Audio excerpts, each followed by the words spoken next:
That's right. Welcome in, welcome back, folks, to the three toughest lessons Marcus Freeman has learned since joining Notre Dame and how he's going to emerge from them in a much better place to lead this program edition of the Always Irish Show. As always, thanks for being here. You can find the program on YouTube. Do it. Subscribe if you haven't yet. Appreciate it very much. Give the video a thumbs up. That helps Johnny out as well. Notifications on that way you alerted every time a new episode drops. I know you don't want to miss it. Twitter. Search bar Always Irish or at Always Irishing. Emails alwaysirishnd@gmail.com. Audio only anywhere you want it. You can get it if you don't want to see my face. Nobody blames you for that. Call-in lines. Popping this summer, baby. 312-988-15. Dialed up. Tell cousin Johnny all you've heard and seen.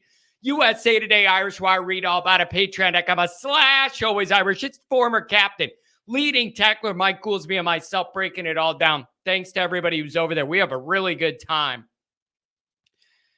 Patreon allows us to dig. YouTube's like for the main stuff, man, you get to dig 8 layers in and really get it stuff. It's a beautiful thing. I love the platform.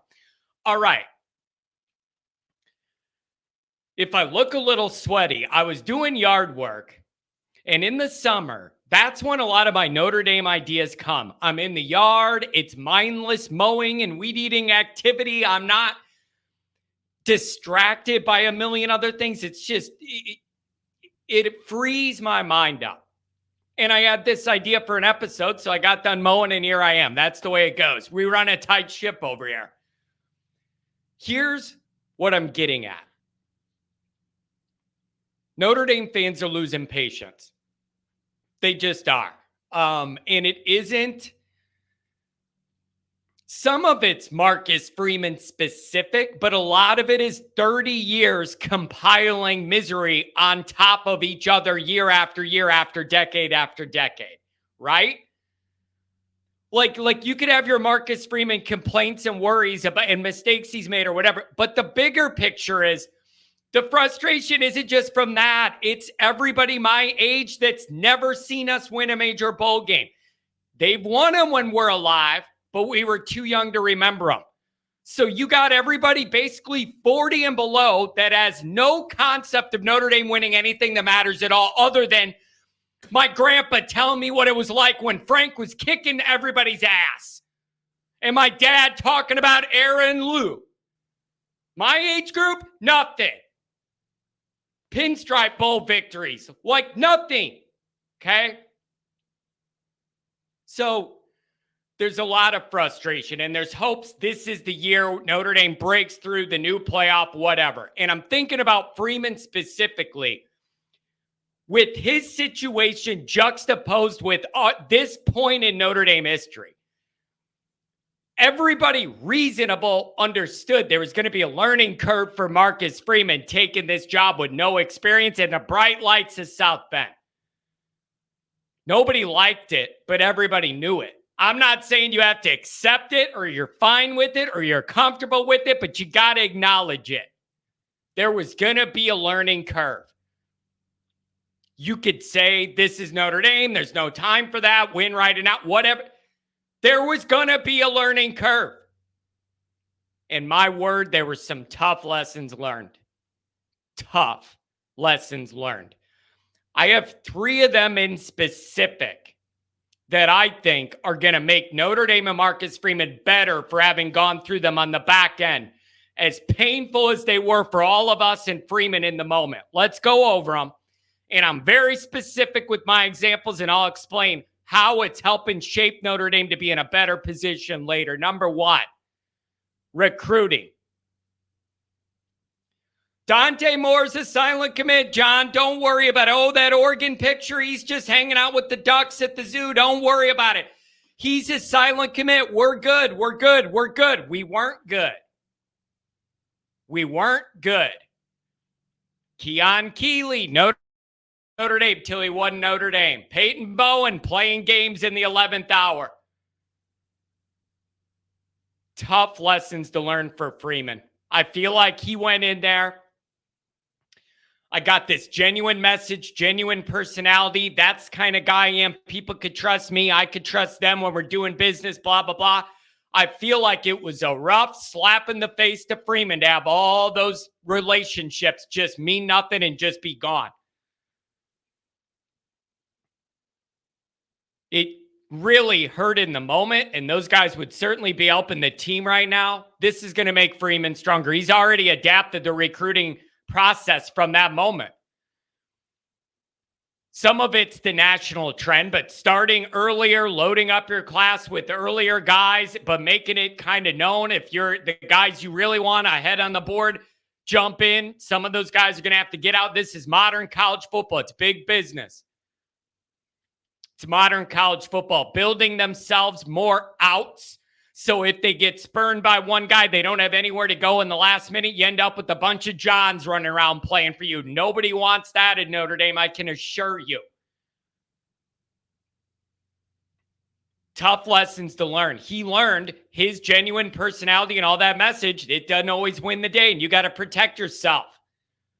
And they've done a good job of that. And they've already tweaked the recruiting a lot just since that moment in building flexibility and leeway, good plan Bs, loading up early to be able to drop a guy later and add a better one, all that stuff.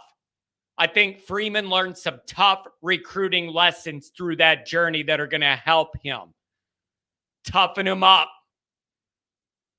Number 2. Gerard Parker getting the OC job.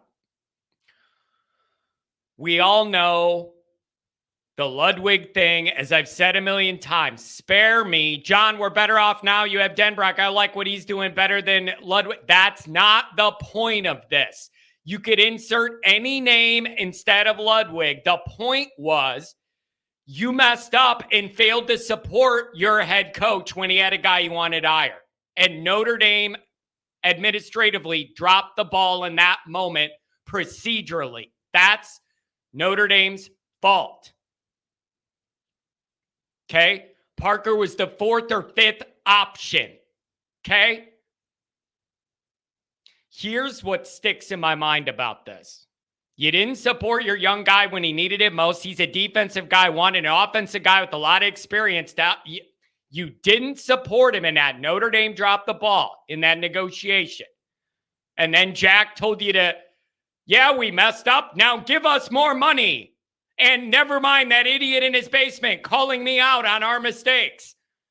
Sorry, bro. Sorry. Here's what I remember most, though. A day or two after this Ludwig thing dropped and that big media bomb hit that made us look horrible and cheap across the whole country, Notre Dame won't pay to buy, all those headlines that made us look cheap and awful. And like we had no idea how to do a negotiation. To Freeman's credit, he went to one of the basketball games. I forget men's or women's, I don't know. But he's sitting there courtside. And they zoom in on, this was like right after all those news stories, bro. Credit for him for showing up in a stressful time, by the way, to support the other teams. Notice that. Even when he's in a bad mood. I took a screenshot of, freezed it on the TV. The guy, you could tell it looked like he hadn't slept in a week. Bags under his eyes. He didn't have that Freeman smile, that pop, that energy you see emanating from him. He didn't have that. You could tell it had been a long, frustrating 3 days just by looking in the guy's face. I think this was his first big lesson of having to take one for the team. That's very, very hard to do. You have to have a lot of maturity to know you didn't mess everything up. You teed it all up on right at the finish line. Other people on your team drop the ball, and he's got to go up to the podium and sell that everything's fine, and this was our first choice, and we love it. That was his job. He couldn't get up there in the presser and go, I'm frustrated with this. It didn't work out. We settled on Jared. You can't do that. It's a tough lesson to learn when you're that head guy and other people mess things up that make it harder for you to win, and you got to go up there and cover for them. I could see it in Freeman's eyes at that basketball game. It had been a tough few days. And he went up there, took one for the team, said the right stuff, even though you could tell he was seething behind the scenes. Okay? It's a big lesson to be learned and a big badge of maturity for Freeman that sometimes you're not in the wrong and you just got to take the shots. And when you're getting that big paycheck, you get the credit and the blame for everything that goes on. Tough lesson, but an important one for a new head coach to go through. And here's number 3. Marcus 10-man against Ohio State.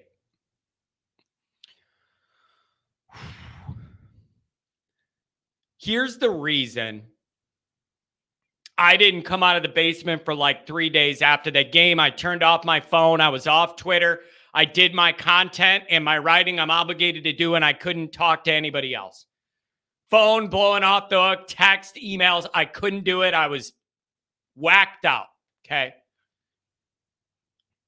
That moment was bigger than just losing or winning one game.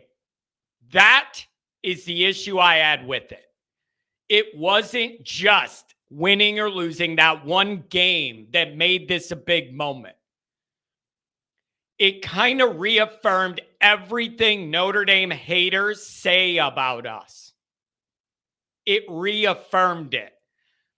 Notre Dame not delivering in the big moment. Notre Dame, failing against the biggest teams. The way it happened was just absolutely unacceptable. The way you manage your last offensive possession, the way you manage your last defensive possession, and then the 10-man thing. That's the toughest possible lesson you could ever learn. I never thought I would feel worse than leaving the Bush Push game as far as painful losses, how it went at the end. And I had 18 years, and then it got beat. I never, ever thought that's my only thing leaving that Bush Push game was there'll never be a Notre Dame game that could possibly end against a team we hate, need to be with everything on the line the way Bush Push did. It took 18 years, but that feeling got replaced by this. That was more than one loss. That was furthering that perception. Notre Dame can't get it done in the big moment, and all the trolls and haters have their way with Notre Dame. Smart school, but you can't count to 11. All of this. Marcus 10-man, very creative. Ha, ha, ha. Not to mention his ties to Ohio State, what that game personally meant to him, and just practically and perceptually in every way, what that moment was for Notre Dame. If you had found a way to make one more play anywhere in that game, Notre Dame wins, and you force the entire narrative around the country to change because you won one of those games against one of those teams with everybody watching. Not having the players and just playing a tough game and losing, that's one thing. This was different. This was a different way to lose one of these games than we're used to. That really hurts. This wasn't, we don't have the horses to be able to compete. We're just hoping to not get blown out, Kelly style. This was, you were in position to win this game, had it in your hand and gave it away. That's a different thing to process through. Good in some ways, bad in others. All of these things, early pain for later gain. I think there's something to this as far as these learning experiences and your tenure as a young head coach and everything. Not a lot of guys have all this stuff in the in the bright lights like this. And I just think there's certain lessons you're going to have to learn. And the only way you learn them is by being in the moment. Being in the moment. These are 3 totally different areas of the program and situations that were just excruciating for everybody involved. The key with it is learning from it, adjusting from it, preventing it in the future, and being better because of it all. That's all we could do with it now. And I think you're seeing in a lot of these different areas, these tough lessons be learned, and then processes and ways to do things and thoughts changing to prevent ever happening again in all these areas. So very public, tough learning lessons here for Marcus. I think we're turning a corner here and we're about to hit our stride and better days are to come. Maybe some of this is just the learning curve, man, and you got to go through it the hard way to really let it soak in. What do you guys think?